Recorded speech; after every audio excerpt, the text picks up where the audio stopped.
I have decided that AMG is one of the best, if not the best, brands for enthusiasts who want very high-performance driving, extreme high-performance driving, but still need practicality. Because there's many sports cars that offer extremely high performance and excellent driving dynamics, but they're not practical in any way, shape, or form. But here's AMG putting out on their smallest car.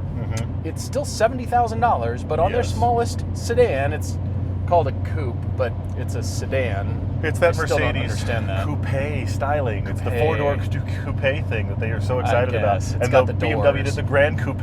Yeah. They're essentially slinky-looking four doors. They're slinky sedans. Nevertheless, they have applied their AMG magic to this smallest sedan, and it is superb. It's spectacular. I can't tell you how much I like it.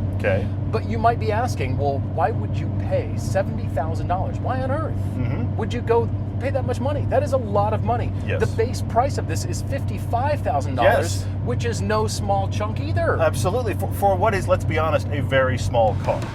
You're watching Everyday Driver. We make a TV show, podcast, and YouTube channels dedicated to great cars, driving adventures, and helping you find a car you'll love. subscribe and hit the bell so you don't miss a thing. Let's start with the engine. There's really two big things about this car. First is the power output, and then there's the torsional rigidity. That makes a car superb to drive. Sure. But the power output, AMG, Mercedes, has told us that this is the highest output turbocharged four-cylinder engine in series production on the planet, in the world. Well, it is a 2-liter four-cylinder, which everyone puts in every car on the planet, and the power they get out of this is far and away beyond everybody else. 384 horsepower, 354 pound-feet of torque. That's a lot. Nearly 400 horsepower out of a 2-liter turbo from the factory, which means it has a warranty. I know there's somebody out there that has got a 2-liter turbo with even more power and whatever, and it might blow up next week. But it's reliable. But this is coming off the production line with a warranty at nearly 400 horsepower for a 2-liter four-cylinder turbo. That's astounding. It's shocking that that's the power that they've got. I'm putting this in manual mode so I can shift. Yes. Because I just want to hear the crackle. Yes, you're all about the crackles. Crackly crack. Mm-hmm. Well, to do this kind of power output, as with any car, the biggest enemy is heat. Yes. And the big story here is thermal management, or to be more succinct, thermal efficiency. Different than the 35, the lower generation, the lower flavor of this. Which still has 300 horsepower, by the way. Which is still great. Yeah. Mercedes has taken this engine and spun it on its vertical axis 180 degrees. So the exhaust manifolds and the turbocharger are facing the firewall, so they're closest to us right now. Yes. That means the piping, the ducting up front, there's less diversions for the piping, and it's shorter.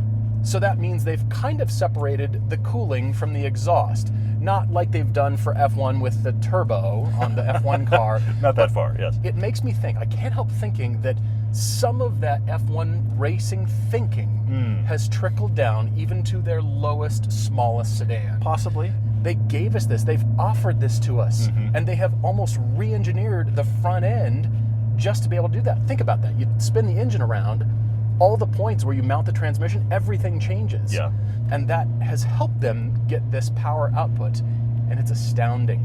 There's just ever so much turbo lag, just a little bit, but then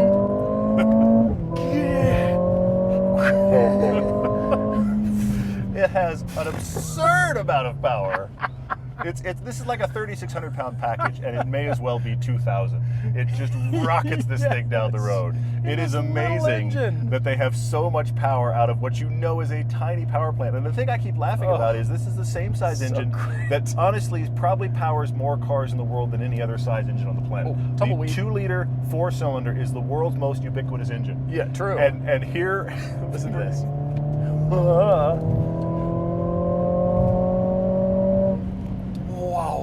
Mercedes has turned it into some sort of adult drug addict. It's just it's just a rabid, we are the drug addicts angry, now. Such a powerful engine. None of the specs. We talk a lot about how specs don't define a car. None of the specs in this make any sense when you see what the engine is. Or even when you see what the True. car is. It's like, why on earth is that way? Why does it have that much power? Why does it have drift mode? This has drift mode. It's an all-wheel drive Can't system believe it. that Yeah. can send power to the rear, of course, because it's designed as a front-wheel drive chassis. So it sends power to the rear, but then it has clutch packs to send power to an individual wheel on either side, and it has drift mode, which means it can go all rear. This Awesome. is mad. It's madness. I mean, you see small little Mercedes sedan. You don't expect the power. You don't expect the price. You don't expect the drift mode. What is going on here? It's very fun, though. 70,000 all in. You think, okay, you get this kind of power. You get the re-engineered engine and the layout, but you also get this torsional rigidity. They have gone after the entire body structure. They've put a plate underneath the engine in addition to putting essentially what amounts to gusseting in the underbody to make everything really, really stiff. You can feel it. Including a rigid member to the steering rack. And that just transmits everything into your steering. Now, there's, interestingly, a little bit of steering feel here. There's some, but it's precision, which is what I really like. This thing is so precise through corners, and with the AMG Dynamics, they introduce a little bit of braking on the inner rear wheel through a corner, and it just rotates the car a little bit. The whole point is fun. That's the entire point of giving us all this re-engineered stuff. That's all they're doing, is just make it more fun in a little package. It's fascinating how much of a laugh this car is, and I do agree with you. The stiffness is extreme, to the point that actually the comfort mode is no longer really comfortable. The comfort mode is like the normal sport mode for most cars. That's comfort in this. There's not really a comfort mode, though I don't think you really were seeking one out anyway. Once you get up into Super Sport, they have Sport Plus and Race. It's so stiff, you're just sitting here going, what's going on? And by the way, you don't have to get this car with adaptive suspension. It makes the price a lot more, but it's about this is what $5 you grand. Want. This is how you want to spec the car.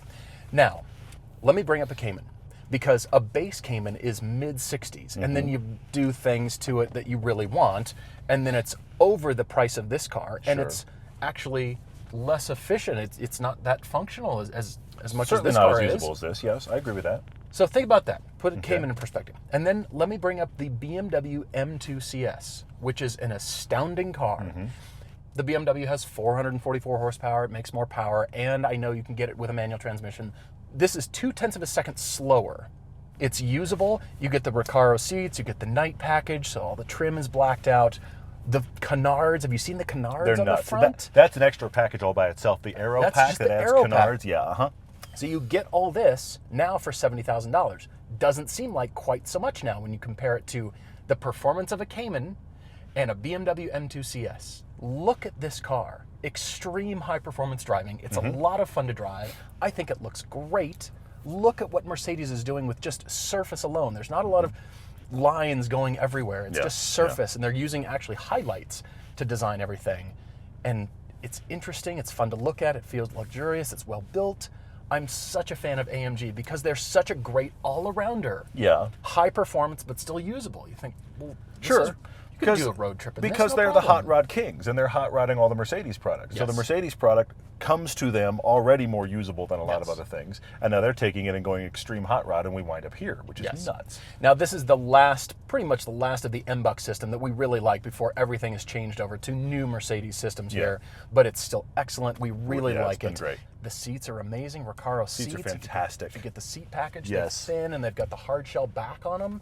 That's the way your package is well spent.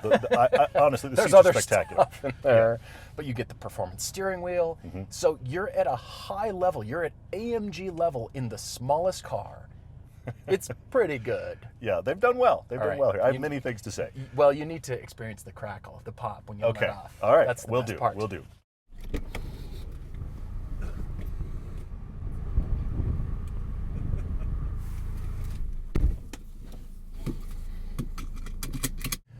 We are dialed here.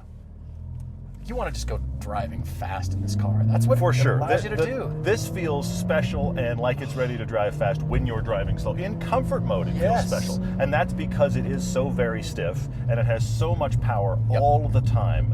When you are driving this slowly, it still feels like you did something cool and you bought something special. And that's interesting because a lot of powerful cars, honestly, when you drive them in slow situations, They don't feel special anymore. I'm glad you brought that up, because And it's this- usually you got to go the high Yes. limits to go find that fun. Yes. And it does it at low speed. This does feel special even at low speeds. Another thing that's interesting is this one has an 8-speed dual clutch.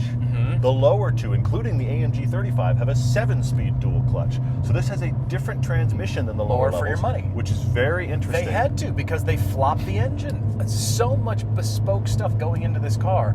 And usually you think, well, from the 35 to the 45, it's just a little bit of power and Yeah.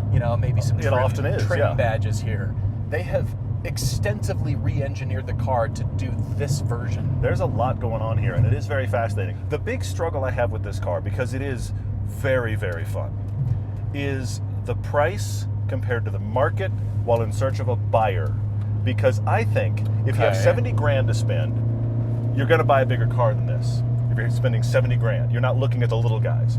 Okay. If you're looking at the little guys, you're shopping little guys all-wheel drive, you're shopping WRX. Well, now that's half the cost of this. Sure. And that buyer, only if they hit the lottery, is going to step up to this car. If you're going Right, to say, I'm right. going to spend 70 grand on a Mercedes, does that buyer think this car? They should. This car is great, and they should. I think that buyer overlooks this car, which is problematic, even though this, we've talked about it before on some of these things, this feels like the grown-up hot hatch guy.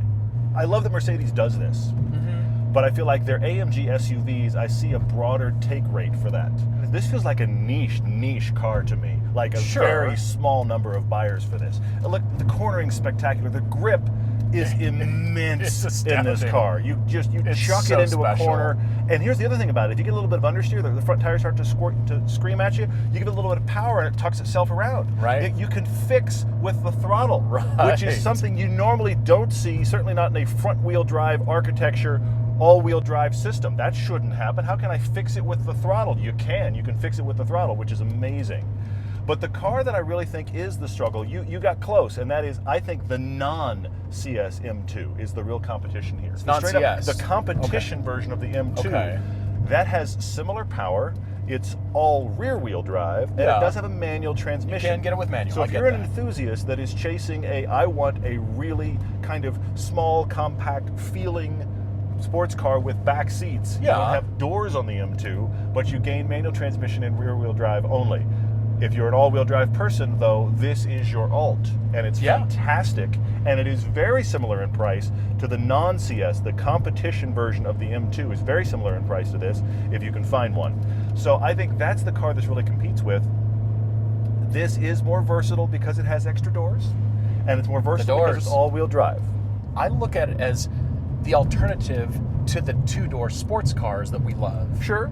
You're looking for even a Supra, or you're looking at a Cayman, or anything at the high level that is a two-door, very focused sports car, and because of functionality, you are prevented from You buying can't get it. Sure. That's where this comes into play. That's why everybody looks at M2s, and they've kind of owned that market. Mm-hmm. We've recommended M2s constantly when you want that performance, and you can, afford it. You're willing to pay for it. Yeah. You know what Yeah. you're getting.